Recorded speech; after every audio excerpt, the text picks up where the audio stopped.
Hello, പുറത്ത് ഭയങ്കര തണുപ്പല്ലേ? നമുക്ക് അകത്ത് തണുപ്പാക്കിയാലോ?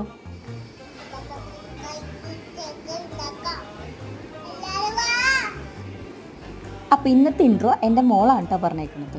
ഈ കരിക്ക് നമുക്ക് തന്നത് നമ്മുടെ വീടിൻ്റെ അടുത്തുള്ള ആൻറ്റിയാണ്. അവരുടെ വീട്ടിലുണ്ടായതാണ് കേട്ടോ. നല്ല അടിപൊളി ടേസ്റ്റുള്ള കരിക്കാണ് കേട്ടോ. നല്ല മധുരം ഉണ്ടായിരുന്നു കേട്ടോ.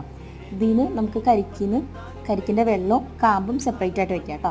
ശേഷം മിക്സിയുടെ ജാർ എടുക്കുക, അതിലേക്ക് നമ്മുടെ ഈ കരിക്കിൻ്റെ കാമ്പുണ്ടല്ലോ അത് ഇട്ട് കൊടുക്കാം. പിന്നെ ഞാൻ ഇതിലേക്ക് 3 ടീസ്പൂൺ ഷുഗർ ഇട്ട് കൊടുത്തിട്ടുണ്ടായിരുന്നു കേട്ടോ. അത്രയും ഷുഗർ ഇട്ടുണ്ടായിരുന്നു. ഓൾറെഡി അത് നല്ല മധുരമുണ്ട്. വെള്ളത്തിനാണെങ്കിലും കാമ്പിനാണെങ്കിലും മധുരമുണ്ട് കേട്ടോ. ഞാൻ മൊത്തം വെള്ളം എടുത്തിട്ടില്ല കേട്ടോ, കുറച്ച് എടുത്തിട്ടുള്ളൂ. എന്നിട്ട് നമുക്ക് മിക്സിയിൽ ജാറിലിട്ട് അടിച്ചെടുക്കാം.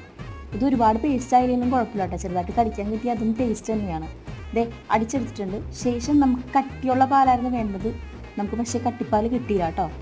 അഡ്ജസ്റ്റ് ചെയ്യാം. ഇതേ നമുക്ക് 1 കപ്പ് ഐസ്ക്രീം കൊണ്ട് ഇട്ടിട്ട് നമുക്ക് സെർവ് ചെയ്യാം കേട്ടോ. അതും അടിച്ചെടുക്കണം കേട്ടോ. ഒരു ഗ്ലാസ്സിലോട്ട് സെർവ് ചെയ്തതിന് ശേഷം കുറച്ച് ക്യാഷ്നട്ട് കടിക്കാൻ വേണ്ടി ഇട്ട് കൊടുത്തിട്ടുണ്ട്. ഗാർണിഷിങ്ങിന് 1 കപ്പ് ഐസ്ക്രീമും 2 റീസൻസും 1 ക്യാഷ്നട്ടും വെച്ച് കൊടുത്തിട്ടുണ്ട് കേട്ടോ. തണുപ്പാലത്ത് നല്ല തണുപ്പായിട്ട് ഒരു കരിക്ക് ഷേക്ക്. എല്ലാവരും ട്രൈ ചെയ്ത് നോക്കൂ കേട്ടോ. സിമ്പിളാണേ.